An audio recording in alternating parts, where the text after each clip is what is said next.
Welcome. This is the Willis Farms Maple Leaf Barn Quilt Project. Here's the tools that you're going to need.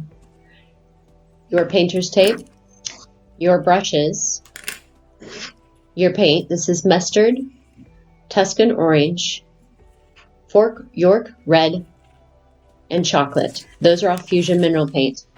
I already have the pattern done on your board for you, as you can see. The board will depend on what you decide. First, you're going to take your tape and you're going to tape off certain areas. I decided to tape off the areas for the brown.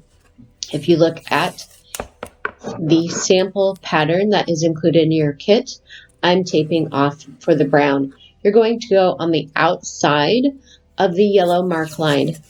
Make sure that you run your finger across the painter's tape to get a really good seal on that, as you can see that I'm displaying in this tutorial.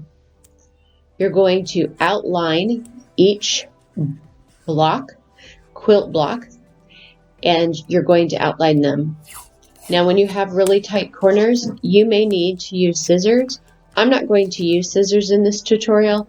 I'm just going to pull up and fold, as you see right here, my painter's tape.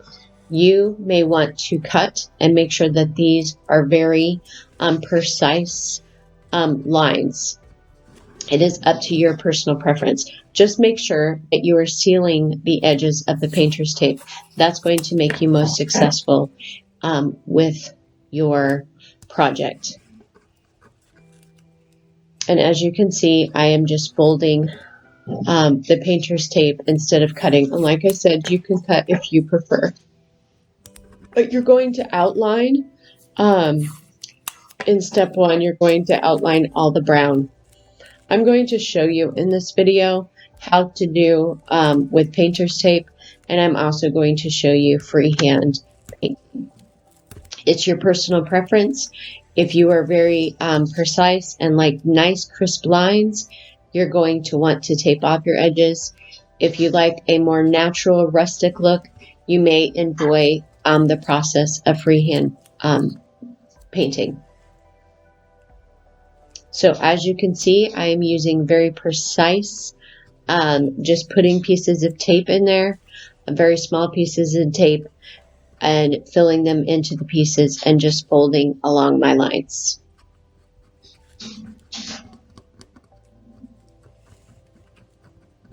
I'm an artist, so I always have paint on my hands. As you can see, I have the Tuscan orange on my hands. In this tutorial, I did not tape off the middle block. When I did the red, you'll see that in the future, just to show you that you do not have to commit to the whole entire project taping off, that you can go back and forth in between taping off and freehand. It is your personal preference. So that middle block is going to be red, the Fort York red. So here we have the brown, as I'm displaying right there. Now you're going to take your brush, and the important part of this is just not to use a fully loaded brush. You want a more dry brush. You also, right there, if you do not go over your tape, you have a higher chance of actually getting bleeds. So you're going to want to make sure that you're painting half and half. So if you've noticed right there, half the brush is on the painter's tape and half the brush is on the project. That will ensure that it seals and you have less bleeds on your project. Now, if you want these, you're going to need to provide your own brushes in the kit if you want a broader brush. You can also use foam brushes in this process. I just prefer to use the bristle brushes myself, but it's a personal preference. And you're just going to brush the outline first, and then you're going to fill in your paint color. I am doing traditional autumn colors for this project, but feel free to adapt the colors to your personal preference. The pattern books do have different color selections that you can choose from. I do a one coat and wait for the project to dry. If you have a hair dryer and you want to speed up the process, you just need to blow dry it, and that makes it the process go a lot quicker. Here's step 2. I'm going to freehand it, and I'm going to do the yellow, the tip of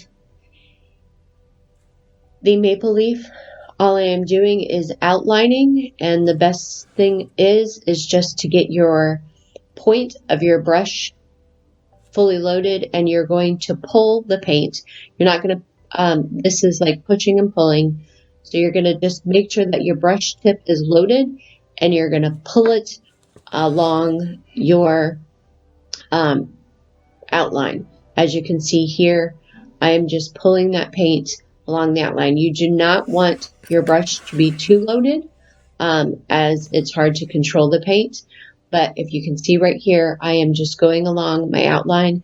And the success of this is to make sure that your elbow and your arm is grounded into something. So ground your elbow. It's kind of hard to see in this video because you can't see my elbow, but I have my elbow firmly planted against my body, and that helps you stabilize and make it easier to just have a steady hand and to paint straight lines if you have your elbow grounded. So, and then you outline it first and then fill in the rest of the quilt block. This color is mustard. So I'm just going to fill in, and you'll see filling in the rest of that quilt block. And as you notice, part of it is not outlined. I will show you where you're just going to very quickly go, not quickly, sorry.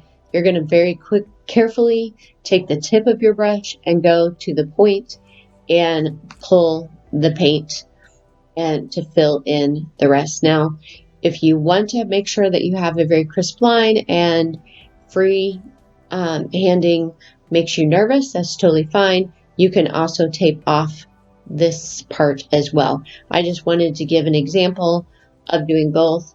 I prefer freehanding, but that's not for everyone. So feel free to tape off as I showed you in the example of the brown. So we're just filling that in, and all of these layers are going to get a second coat.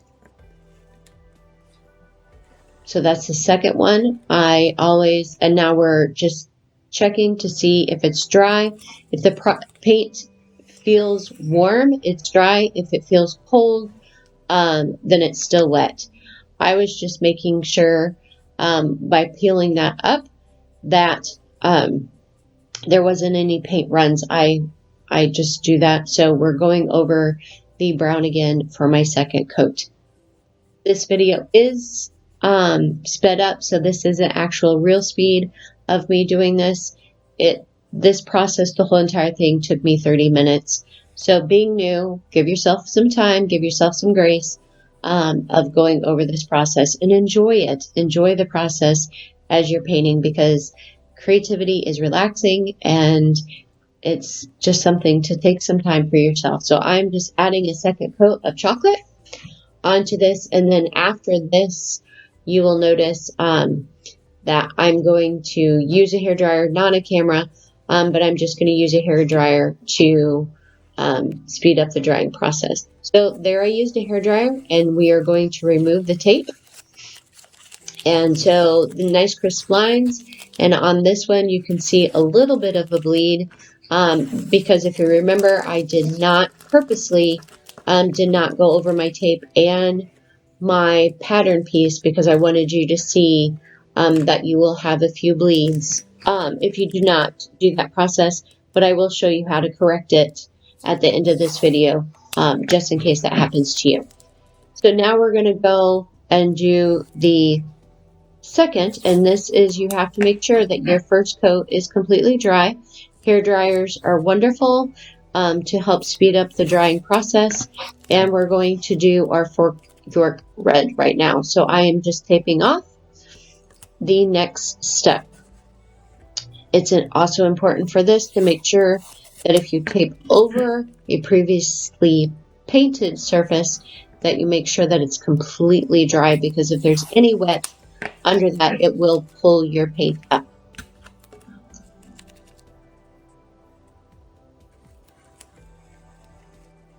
So once again, instead of cutting, which if you feel more comfortable, you can cut this, I am just folding.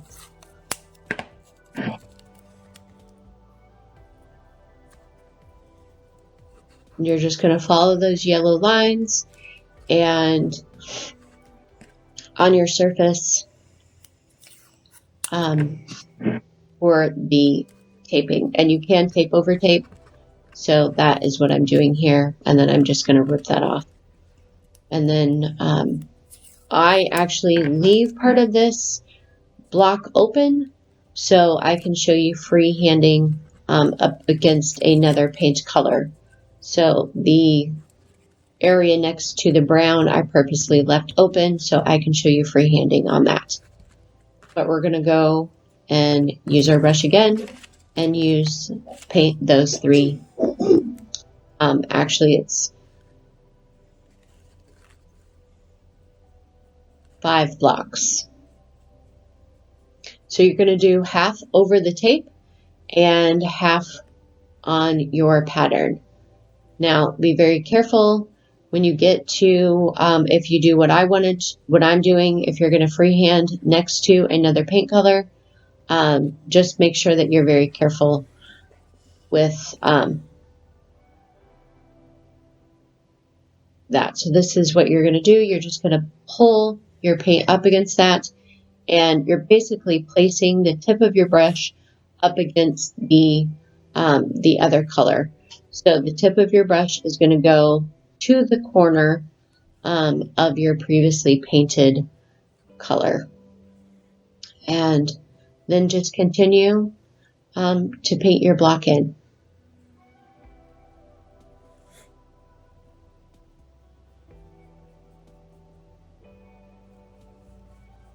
I like to do longer strokes, and this also will have a second coat, but I like to do longer strokes and pulling, and then when I get closer to the edge, I just like to do longer strokes so it has a broader coverage. And now I'm going to go over painting near that center block right there. We're going to do the tape parts first, and you're going to do half over the tape and then half over your project. And then I'm going to show you once again painting near that. So if you see, my tip of my brush is very close to that chocolate brown, and I am just pulling the paint. You're not going to want to dab, you're really going to want to pull the paint across. So that's the trick, is just getting as close as you can. It actually does texture up a little bit, so it kind of helps you with that line, and you're just going to pull, as you can see right there. And then just fill it in with your paint. And reds, like this red, the Fort York red, always needs a second coat. So if you see it and it looks streaky, don't worry about that, because you're just going to go over it with a second coat. And I also blow dried this. So there's my pause, and there it is, blow dried and the tape already off. Here's step 3, and I'm just going to freehand this to show you. Feel free to use the tape if you like. I decided I just wanted to show you freehand, pulling that tip of that brush close to the other color, the yellow, the Fort York red, and you're just going to get your tip as close as you can. And if you can see, that red is bled a little bit, but don't worry about that, because you're going to use your Tuscan orange and just pull right over that. So it corrects that bleed very well.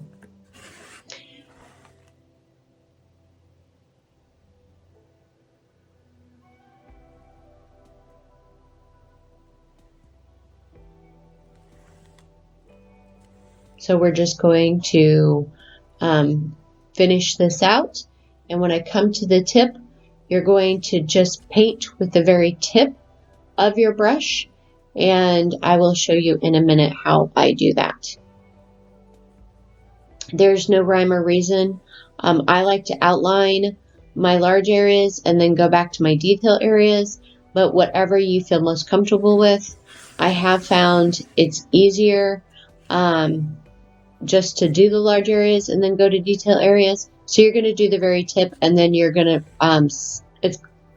wipe off a little bit so you don't have too much, and that way you can just get very detailed in that corner piece right there. If you want, make sure, don't hesitate. You can tape these areas.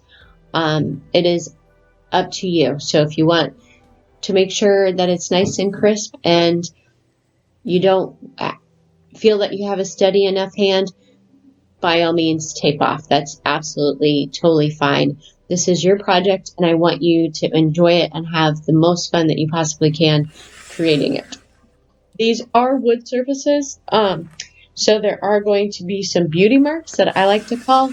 As you can see, this one does have a knot in it, so all of my surfaces are made out of a natural product, wood, and then the top of the surface is painted with a fusion mineral paint.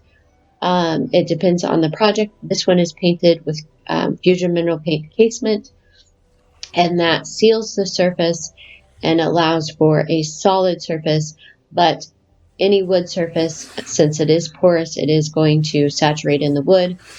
So the wood is going to take different to each project. So we're just outlining right here. I'm showing you different methods if you want to make sure that you do the outline on the outside first. It is your personal preference.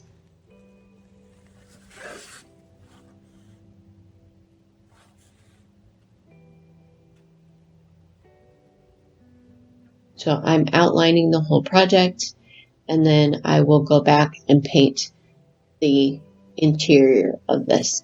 But it's absolutely your preference. If you feel like you're going to get your hand in the paint, just make sure that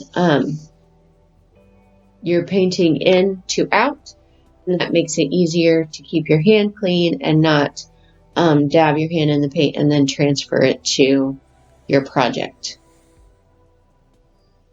Fusion has a good open time, so you can manipulate it, but depending on the humidity of where you are painting, if it is very dry in your house, it will dry quicker. If it's very humid in your house, it will actually dry slower. So it's the humidity. Now we're going to clean that up a little bit. I just have a little bit of casement, and we're just going to use the very tip of our brush, and we are going to slide that along that brown and just clean up those edges. So literally just sliding the tip of my brush along the chocolate brown, and we're just cleaning up those edges a little bit. This is also personal preference. You do not have to do this if you do not feel it's necessary. If you want it super clean, by all means, you can tape off again and then repaint over the white to make sure you have a clean, crisp line, but don't feel like you have to. And I'm just going over a few more of my edges to clean them up a little bit. And it's literally just you're painting with the tip of your brush. And here's the finished product. Thank you.